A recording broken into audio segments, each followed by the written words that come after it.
Hello, everybody, and welcome back to the Just One More Level podcast. I am your co-host, John. And I'm Christian. And this week, we have played Earthworm Jim, the classic on the Sega Genesis Mini, to be specific. Yeah. All right, Christian, what did you think? It's a thing. I think it's a thing. It's a game that was made for the Sega Genesis and a couple of other consoles as well. Yes. And I think you play as a mutated earthworm, and I'm pretty sure his name is Jim. Yep.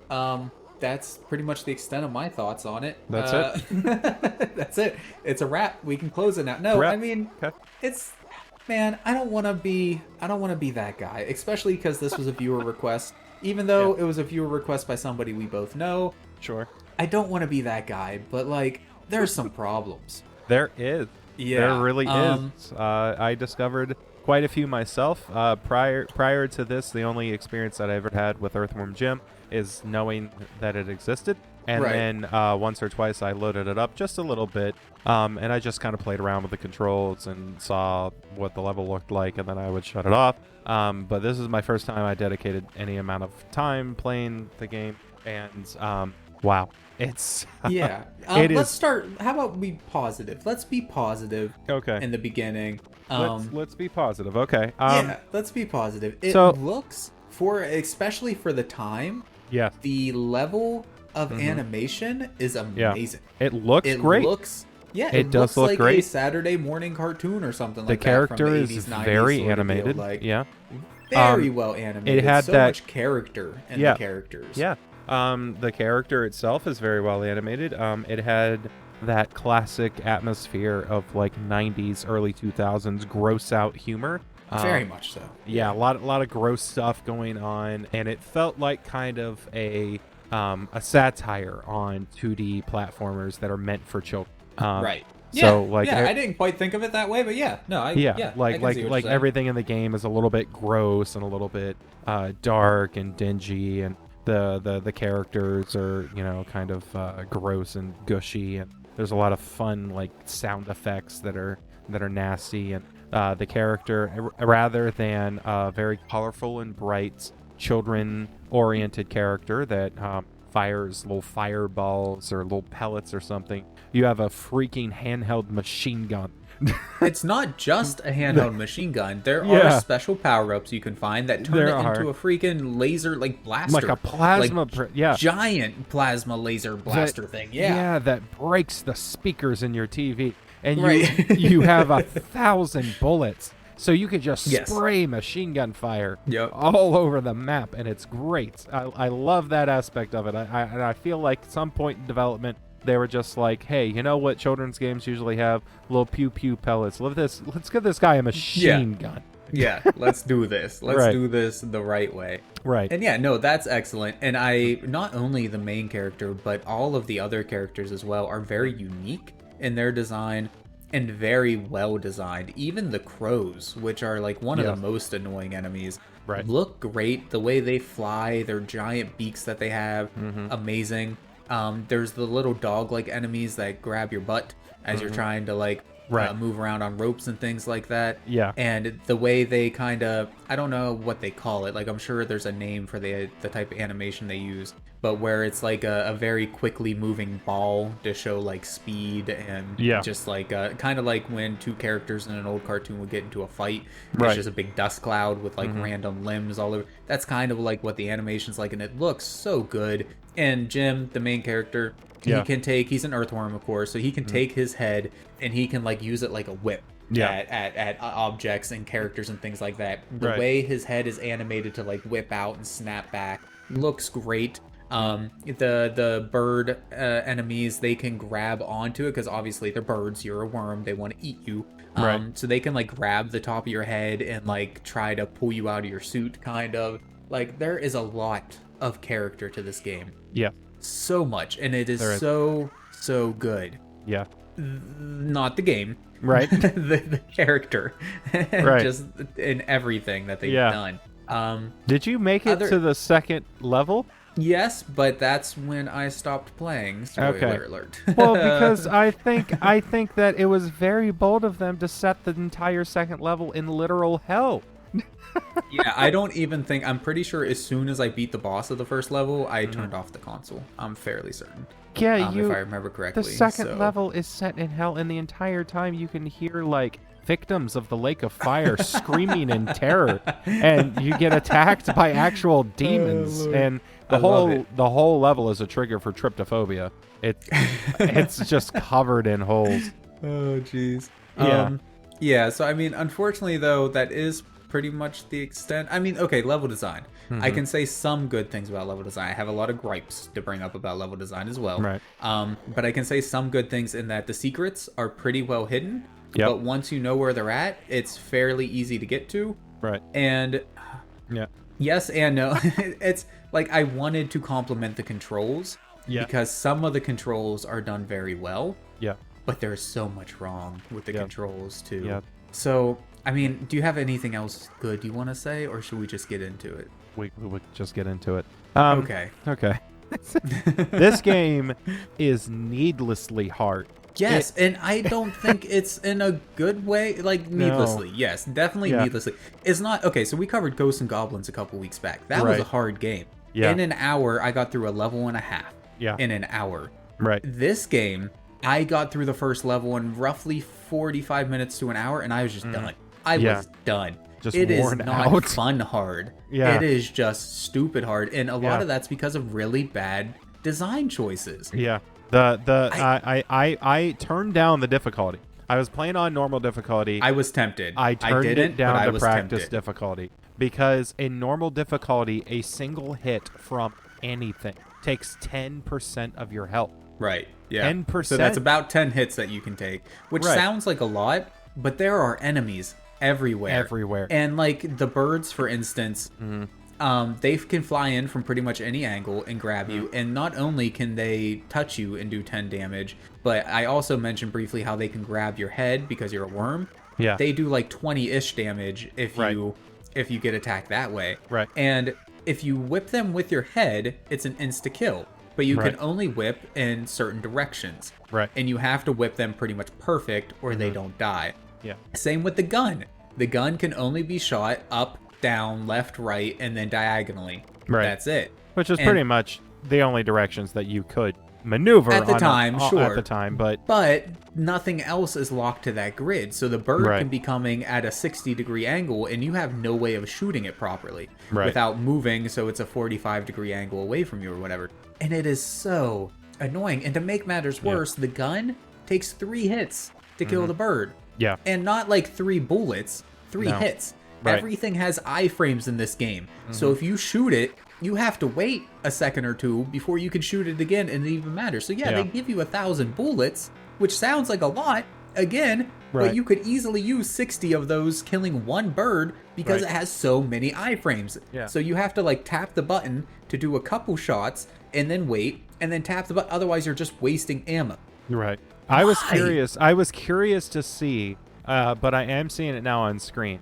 I was playing in practice mode, and on practice mode, your ammo refills from 0 to 100 if you run out of all of it. And I was curious to see if that would happen in normal mode. Yes, apparently it does happen in normal as well. Which is nice that they did do that for you.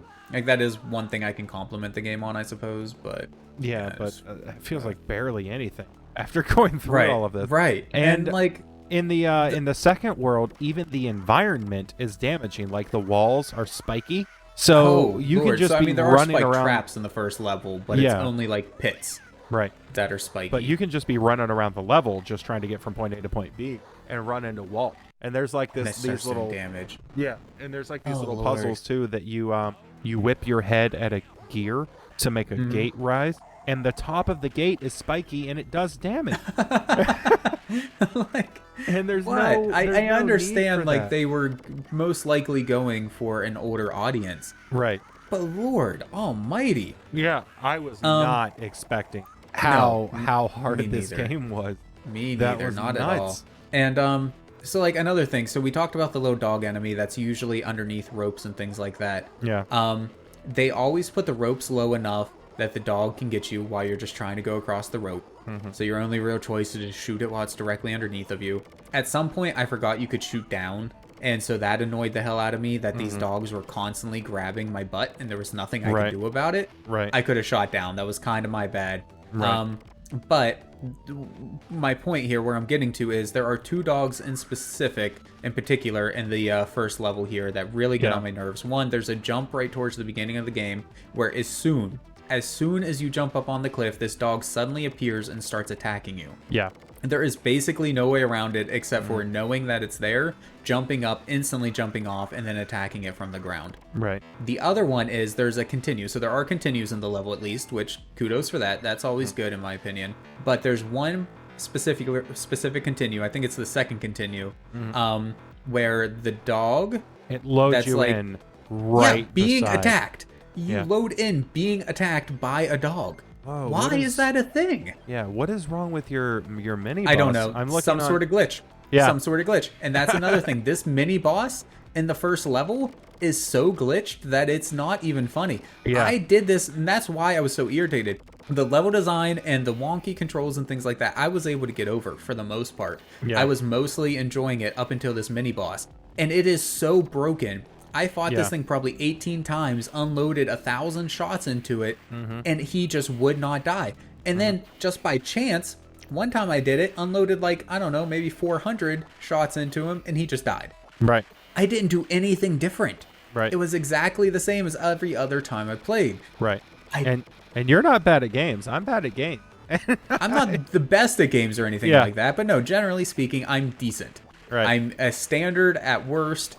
Usually very hard or whatever the hardest difficulty player. That's generally my thing. This game just, oh lord. And while we're on the topic of the mini boss, not only is the mini boss glitched apparently and very inconsistent in how he works, but to top it off, so the mini boss is like this trash can enemy, and he like dances around and drops, what do you call them? What are the instruments? Sousaphone. Sousaphone. Drops sousaphones on your head. Yep. Now, it is almost impossible, not impossible, but very hard to dodge the sousaphones.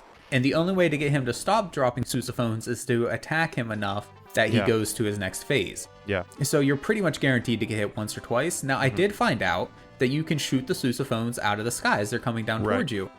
But the wonky hit detection from the bullets is so bad that you can be shooting up way before the sousaphone ever appears on screen. Yeah. And it just does not hit at all. It doesn't hit the sousaphone and it falls on your head. And why? Right. I found out a couple of things after doing some research. This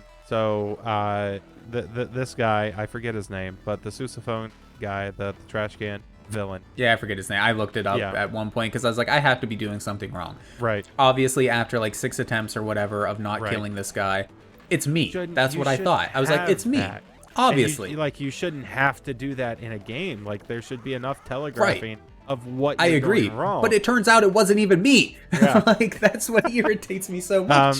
I had to look up like a guy that has just had enough time on his hands to master Earthworm Jim, and he's just like, all right, here specifically is what you need to do to get past this and this. And he was just like, listen, don't even play the level.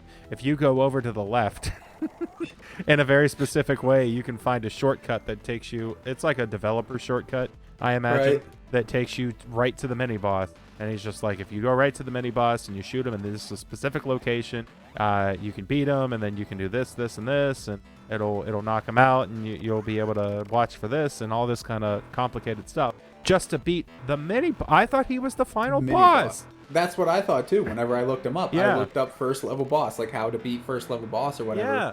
And it was somebody completely different. Yeah, I was like, and the what actual the hell is this? I was like, and I know there's multiple versions of this game, so I was like, oh, this must be like the Super Nintendo version or whatever. Right. So then I searched for Genesis, and then it popped up with like a full walkthrough for the first level. Yeah. And no, it was the mini boss. Yeah.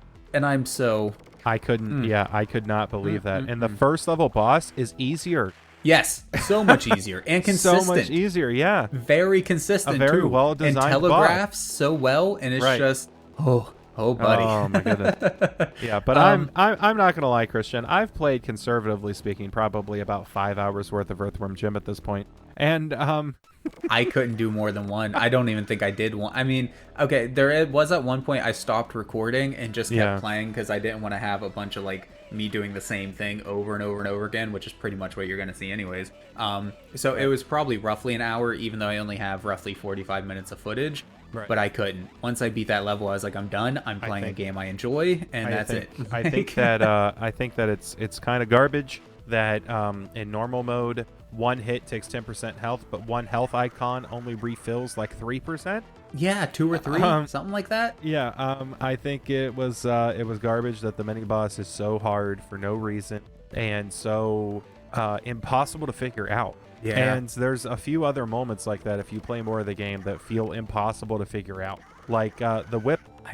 Your head whip is not always consistent, and you usually have to take a risk at jumping into a pit that will kill you in order to figure out whether or not you can head whip from one direction to the other, because you can do like the classic thing in games where you whip, you grapple or something onto an obstacle and swing across. So you can do that with the head whip, and there's a part in level 2 where you just have to blind jump and then head whip, and then after you get off of that head whip, you have to time it just right and head whip again onto something else to cross the full gap. And I had no idea what to do. I turned it off at one point, and I was just like, what am I missing? And I looked up a walkthrough, and it turns out that you just have to come out of that head whip at the end just right and whip onto something else in order to get across. And I was like, that's kind of... Okay. I was also very confused. Just because there's footage of it playing right now, I want to point out there are like moose heads throughout the level, and they're like sparkling, so I knew there had to be some sort of interaction with them. Yeah, you whip on. But if you shoot them, they make like a hit thing, right? There's like particle effects showing that you're shooting it. So I was like, oh, you must have to shoot it, and then maybe it'll fall down and unlock an area or something like that. I literally unloaded almost a whole 1,000 bullets on it, and it didn't do anything. But if they didn't have those particle effects show up, I wouldn't have been so confused. I would have known instantly it was a whip thing. I ended up finding that out. Right. But like, why have particle effects that you're shooting something if it doesn't actually do anything to shoot it? Like, it's just little things like that. What was the point? Right. I don't... See, like right so here where you are in the video is a classic example of a pit that you have to whip just right, or you will take damage. It's not possible to figure it out any other way. But yeah, it's so needlessly frustrating. And I think that was one of the reasons why I was so mad with this game, is because from what I've seen of it before, I thought I would like it. I thought I would enjoy it. Because I liked the art style, I liked the attitude, I liked the idea of a slightly harder action platforming game. Right? So I was like, okay, yeah, this is going to be my kind of game going into it. I was excited to play it. And then I played it, and the level and everything had me a little bit like, I'm so on it. And then the boss, that's the mini boss is what cemented it for me. That right there, that little animation right here on the video, when he goes out of dancing and he goes into tank mode, if you shoot him and then he starts moving in tank mode, you have to jump over him onto the other side without him hitting you and shoot him again when he's facing you, and he will immediately die. That's the way to glitch path. Pretty much. But, which is just so ridiculous. There's no way to know that unless you looked it up from somebody who already figured that out. Right. And the thing is, he actually takes damage the entire time. And the reason I know this is because I watched a video on how to do the quick kill. And there are hidden items that make your gun into a plasma blaster, whatever you want to call it. Yeah. And you can use that plasma blaster as part of a quick kill technique. Yeah. So, like, he can take damage. Which is the technique that I was using, just in his normal phase. Yeah. But it's so inconsistent how much damage he takes. You can literally an entire clip into him 16 times and it doesn't do anything, and then you do it one more time and it just works. This game gives you 1,000 ammo default, and it refills your ammo to 100 when you run out. And during this fight, it drops ammo for you. Yeah, so they knew. They knew what they were doing. Yeah. Like, somebody played this game at some point and was like, you know what, 1,000 might not be enough. Let's give them a little bit more. And while we're on the topic of the gun, why is there a limited range to how far your gun will shoot? I don't know. Why does your gun just not shoot across the entire screen at least? Right. Yeah. What is the point of that? That is so stupid. Like, I don't know. It's a projectile. It's not... At least it's in not Castlevania. Right. Just at least in the Sega version, the camera follows your movement for the most part. Oh, it doesn't in the Super Nintendo? So, yeah, Not John here played the Super Nintendo version, too, just to compare them. Yeah. I couldn't. I originally planned on it, but I couldn't. I played all the way up to level 3 on both versions, and just to compare them, and I have pros and cons for each. The Sega version moves faster.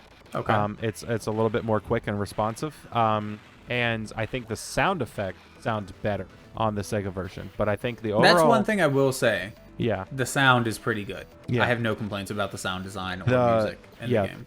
It's good. The music itself sounds better on the Super Nintendo. And okay. I mean, a lot of people had issues with the Sega sound chip. A lot of people just didn't like the way it did music and sound. So. Yeah, it's a lot more blatty. Yeah.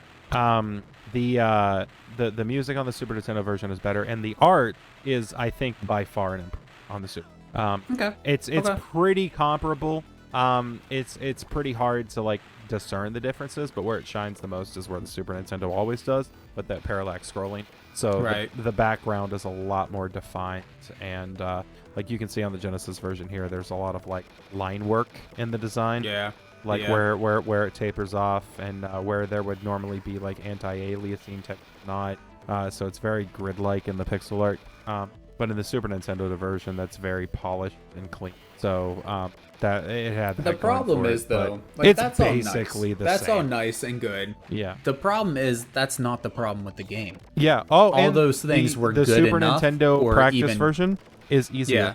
Oh, really? It is easier. I don't know about the health and everything, but I'm pretty sure the health drains slower in practice mode. Well, it drains slower in practice mode in the Genesis version. It only takes 5 points every time you get hit instead of 10, which I think is way more playable. Yeah. Okay. Yeah, I can see. Yeah. I think the health refills quicker, and I know for a fact that there are less enemies because there's a like a brute cat. There's like a buff cat enemy in the 3rd level, which is underwater, and the only way to get past it is to avoid it. Like, you know how you can jump up on a chain or something and then grab your butt and pull it up to avoid things below you? Yeah. Which, again, that's the sort of thing that made me think I was going to love this game, because that is such a cute thing. You're on a chain, and then you grab your own butt and lift it up so you don't get bit by a dog or cat or whatever. Like, there's so much character, and it's... Yeah. The gameplay is a huge disappointment. Yeah, so the cat thing, you have to jump up above it and then grab your butt and pull it up and wait for it to pass and then go around it. And I noticed specifically on one spot in the Super Nintendo, there's only 2 cat enemies, where in the Genesis version, even on practice mode, there's 3. So there could be more. I wonder if the Super Nintendo version was made sometime after the Genesis version, and they just... Yeah, they fixed some of the issues like that. Like, this balanced it a little bit better, I wonder. Yeah, as far as the actual level design, it is sometimes difficult to figure out where to go. Like, there's a path to follow for the most part, but especially on level 2, the paths, like, diverge a lot, and you end up getting kind of lost and trying to figure out what to do. And in level 2, there's, like, a mechanic where there's a green gem that spins around, and you have to jump on the gem and then run in the opposite direction that it's spinning in order to get it to move upwards and take you to the next part of the stage. See, I don't have much comments on that, because the first level I thought layout-wise was fine. Yeah. I didn't have any real issues with it other than some hooks that were a little hard to grab onto here and there. Yeah. And I thought there might have been too many spike pits, but that was pretty much it, level design-wise, that I had an issue with. Yeah. But again, I only played level 1. I never played level 2 or 3 or anything like that. So and then, the other thing too with that is sorry, I lost my train of thought a little bit here. What was I going to say? Right. Something about level design. I know I got it. It's there. Go ahead. Oh yeah, on level 2 with the gem thing. Like, I would have never figured that out. Like, if I didn't look for a walkthrough, because I saw it rotating and I kept thinking, like you thought with the moveset, it was something I needed to collect or interact with in some way, but I could not figure out that I had to run on like a treadmill in order for it. And in one case, it literally takes you to the mini boss. It transports, instead of moving you, it transports you to a separate level with the mini boss that you have to beat, and then you get transported back to a different part of the stage. Wow. Okay. So it's integral to your gameplay, but like you can't figure that out. Oh, I was going to talk about the Wow, I lost it again. What is happening? You're not meant to say whatever it is you're thinking. Oh, for goodness sakes. I was going to talk about something. It was something to do with the level. I don't know. It'll come back to me. Anyway. Yeah, I mean, honestly, I don't have much more to say about the game, if I'm being completely honest. I've said my piece. I can't.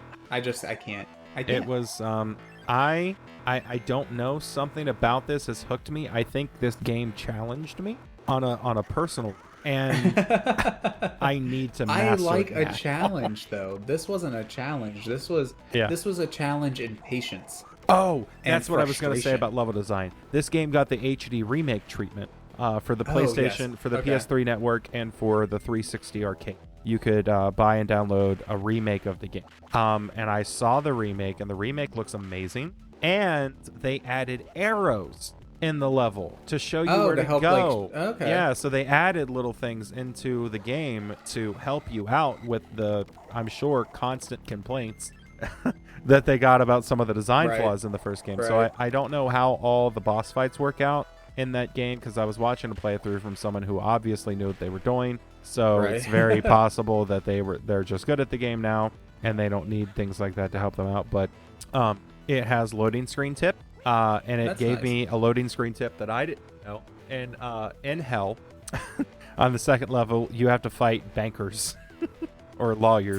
Fight lawyers and bankers? Yeah, they're like a common enemy type, other than the demons, are like men in suits with briefcase.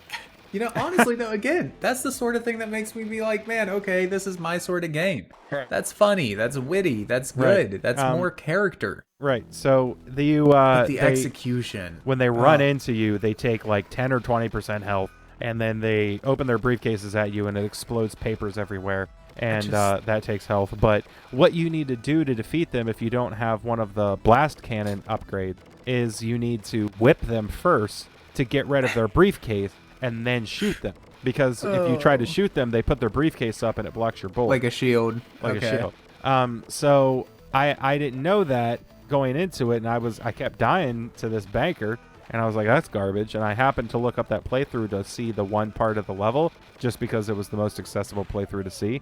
And I was like, it's probably designed the same way. I'm just going to watch this one. And it not only showed me how to get past that one part, but the loading screen tip was, in hell, when you shoot the banker, whip him first to get rid of the briefcase and then shoot him. And I was like, oh, okay. That would have been nice to know. That would have been nice to know playing the original version. Oh, Lord. For goodness sake.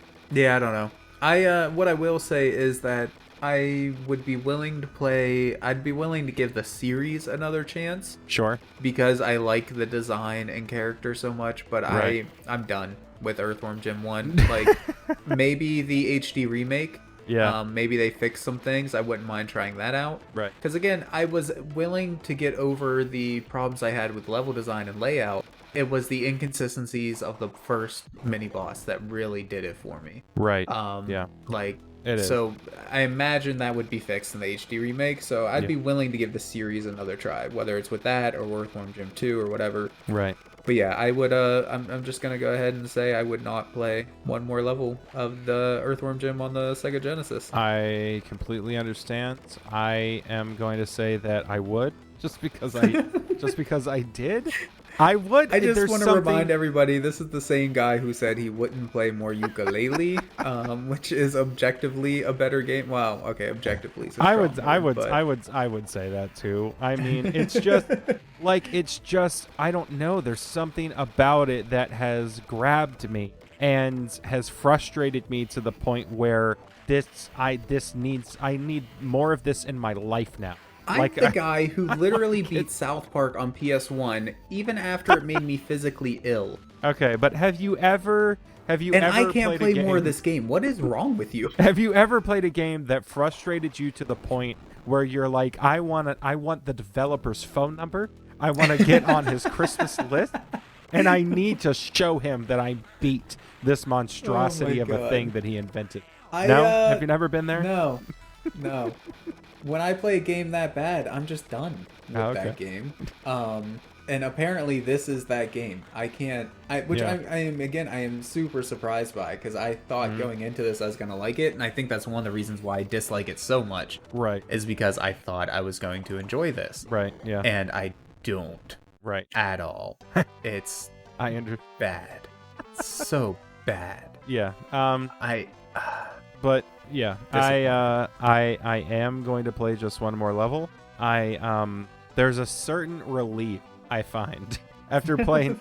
I've gotten to the point where I'm kind of good at it now. I mean, that's good. And like, I found myself, I got better with the platforming. I got better with dealing with the enemies. I can get through the level super quick now and things like that. But I can't forgive that mini boss. Like I said, I could get over the poor level design decision. I could get over some of the inconsistent controls even. I can't get over how poorly done that first mini boss was. I will say it's easier too when you change the control scheme, because the control scheme was like I forget the way that it's balanced, but it's like fire, whip, jump.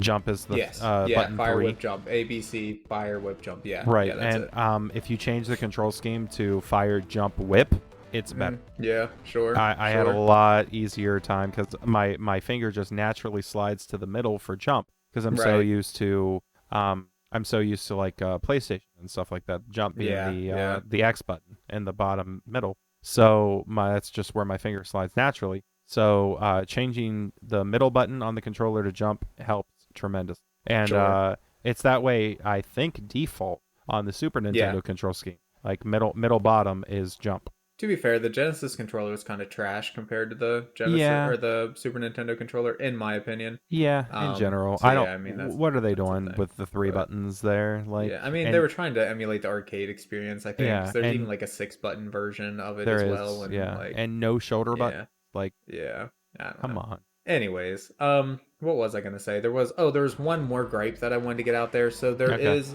in a lot of platformers, there's like a double jump or a way to extend your jump or whatever. Yeah. There is technically a way to extend your jump in this game. Yeah. But it only works as you're falling.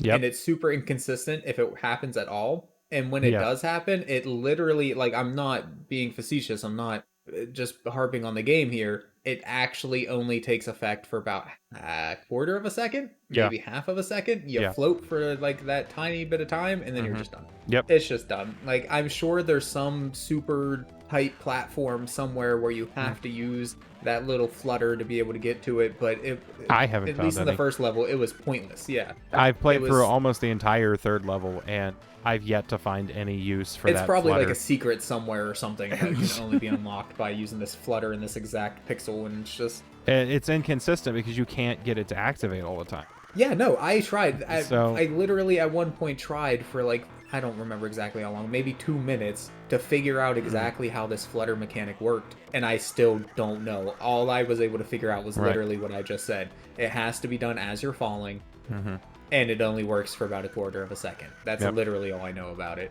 Yep. It's this is a game, everybody. This is a game. That's in the words of my buddy Craig. It gets 1 point for being a game.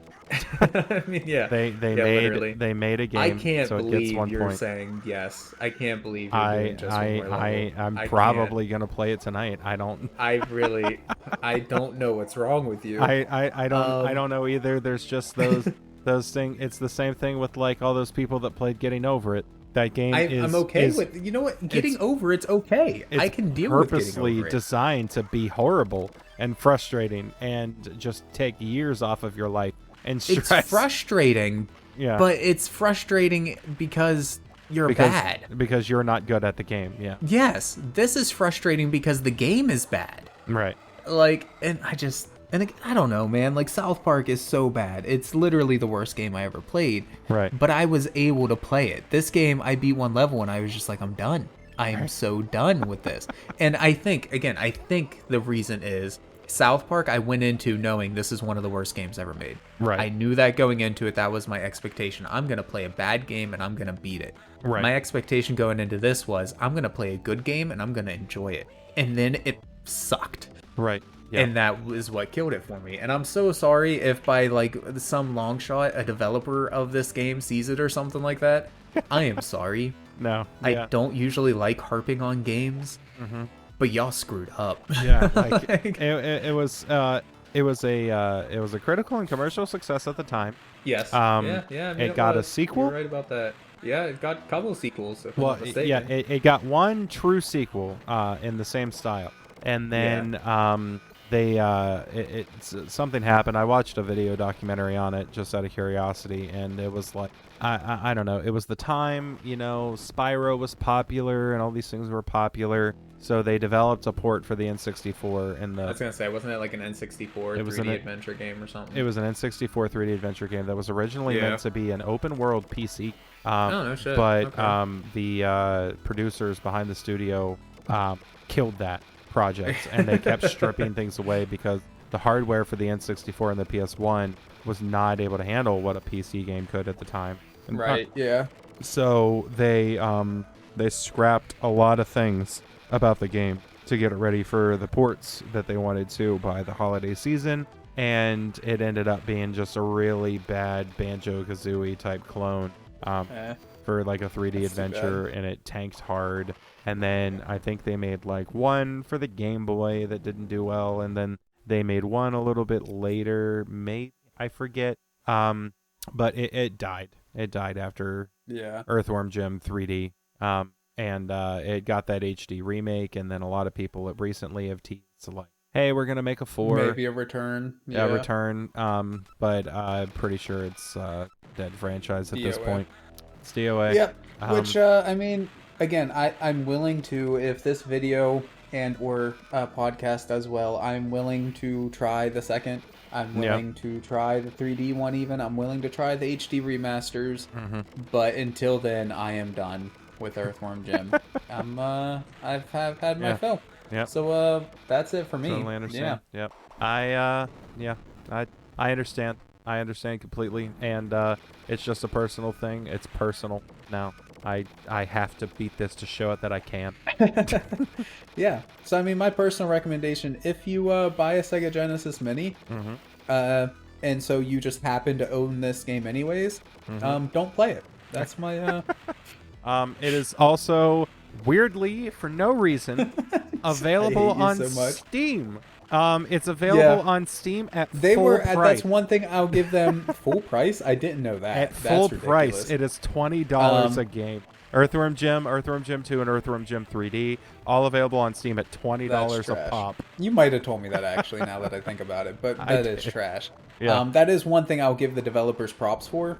Even back then, they did support PC, which is cool, which means we can play it on a modern platform to this day. So that's cool, but I wouldn't spend, if it goes on sale for like 99 cents and you want to have it just because you like collecting digital things, then pick it up, but I would never suggest paying for it to play it. No. Sorry. I'm gonna buy all 3.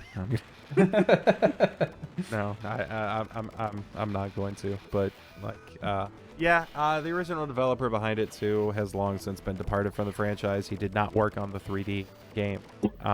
He only worked on the first 2, and after that he's been kind of absent, and he sold the rights to a different studio that ruined it. And he said that's like the other studio ruined it. Yeah. He said the other studio ruined his game, and with the 3D game, because obviously the first 2 were critically and commercially successful. So he said the other studio ruined it with the 3D game, and he was the biggest regret of his life selling the rights to Earthworm Jim. So I think I made a save state after I beat the first boss. Yeah. Or mini boss or whatever.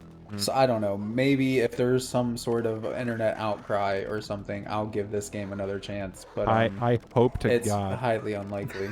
Because I mean, again, I can get around all my issues with it, except for that mini boss is what killed the franchise for me, or at least this game for me. So like maybe level 2 or 3 I'll enjoy, but I can't because like the final boss, I didn't mind the final boss. Right. It was okay. I love to death that, like, for instance, if anybody doesn't know on YouTube, to date, Porky Pig's Haunted Holiday is our most viewed episode. Is it still the top episode? On YouTube. I haven't looked lately. Yeah, and it's our most viewed episode on YouTube, which is so weird because we've played like high quality classic, like Legend of Zelda and God of War and Final Fantasy, and we're like, Five Nights at Freddy's, still a pop culture type thing that always gets a lot of views for YouTube. People play Five Nights at Freddy's just for the views. And Porky Pig's Haunted Holiday cements it. I hope Earthworm Jim becomes our magnum opus. Yeah, I mean, it's not a huge difference between there's some that are starting to catch up. Crash Insane trilogy did surprisingly well. Yeah. And what is it? Final Fantasy. Yeah. But yeah, you're right. It is Porky Pig's Haunted Holiday is technically still the top video on the channel. I hope Earthworm Jim gets 1,000 views overnight.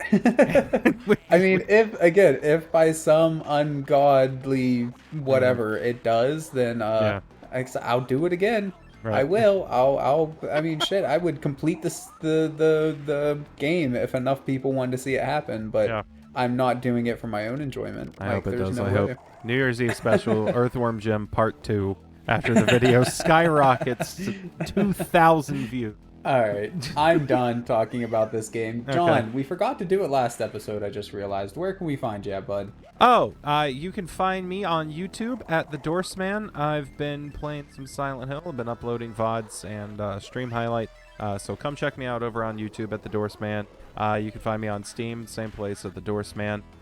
Twitter, you can find me at John Dorsey1 or Just One More Level Podcast. And, of course, Instagram, too. You can find me at Just John. But how about you, Christian? Where can we find you? Sorry, I was dying. Yeah, I also have YouTube and Twitch. I've been dead recently because I've just had a lot of things going on in life. Just been very busy with things. And, yeah, just haven't been able to get on much to play. But I do have those as well. I'm stream all the Steam on both Twitch and YouTube. And then Twitter, I'm stream the Steam. I get on there a little bit more often, though I don't post a whole lot. So I have that as well, if y'all ever wanted to say hello for some reason. If anybody wants to come follow me on Twitter, that'd be great, because I've pretty much given up posting on Twitter because I've realized that literally no one right. I mean, and that's likes or retweets my tweet, and I don't care. It's not that big of a deal. I just do it for fun. It's just like, what's the point? Yeah. It's just like, what's the point? I was just like, I know people follow me. Right. So, is anyone there? No, but I think the problem with Twitter is people follow so many people on Twitter that really it just gets lost in the void. Even like the people that I follow, which are usually like bigger people, like celebrities or YouTubers or things like that, I'll just leave a like and keep on scrolling. Right. You know. Yeah. Like there's not a lot of interaction there. So. But yeah. All right. So. But anyways, we haven't officially decided what to play next week. No. Next week is slated to be our Christmas special. We got a decent gap there. I wasn't sure if you wanted to upload things in between. Yes. Yeah. No. I definitely still do want to do stuff in there. So what he's talking about, we have like an actual schedule that I've set up. Yeah. For us here, that's what he's discussing. So yeah, I mean, do you have any ideas, John, for next week? I've been picking most of the games we've been doing. Earthworm Jim. What do you think? No, we're not. We're done. We're done with Earthworm Jim. It's done. I don't know. I mean, it's kind of hard to pick based off of what we have slated here. I mean, we could go right into Final Fantasy franchise, but you kind of don't want to do that because of you might not want to break that up over the Christmas special, Right. So, I mean, we could always we have Crash Bandicoot 2 and 3 further down on the list here. So we could finish out the Insane Trilogy before Christmas if you want to. So it's what, 1, 2, 3? Yeah, that's technically a month. Yeah, I'm fine with that. Let's pencil that in. Let's do the whole Insane Trilogy. Yeah, we'll do the next week. Do the rest of the Insane Trilogy then. We'll do a part 2 and a part 3 for the Insane Trilogy. Yeah, probably just be one episode, to be honest, just to cover the entire Insane Trilogy, which is honestly how it should have been done the first time. But again, schedules and things. Yeah. But yeah, okay, yeah, that sounds good to me. So make sure everybody you tune in next week if you want to see what we thought about not just Crash 1, but also 2 and 3. Yep. Of the Insane Trilogy there. Crash Bandicoot 2 and 3, and then you got Crash Bash further down the list, and I can invite you over and we can play some Crash Bash together. There we go. Crash Bash is always done better together. Of course. You gotta have a party of people. So. Yeah. Yeah, but looks like December is gonna be a Crash Bandicoot month for the Just More Level podcast, and we're gonna cap it off with a wonderful Christmas special for you. Yeah, well, I mean, again, John, we'll probably do all of them in one episode if that's okay with you. Crash Bash 2? No, not Crash Bash. Oh, you mean like, okay, so you want to do Crash Bash right after the Insane Trilogy is what you're saying. Yeah. Okay. Well, I mean, that'll still leave us, what do we got? We got today, the 25th, the 2nd, the 9th. Yeah, that'll still leave us 1 or 2 episodes we'll have to come up with before the Christmas special. So we'll cross there'll be some other stuff in there. We'll find out later on, though. We'll figure that out. But anyways, okay. Thank you so much, everybody, for watching. All right. Yeah. Thank you so much. You didn't have to. You didn't have to watch us at all, especially play Earthworm Jim. Yeah, especially. But you did, and we very much appreciate it. So we thank you. We do. We subject ourselves to this torture, so you don't have to. For your Bye-bye, yo. All right. Bye-bye. Love this podcast? Support this show through the Acast supporter feature. It's up to you how much you give, and there's no regular commitment. Just click the link in the show description to support now.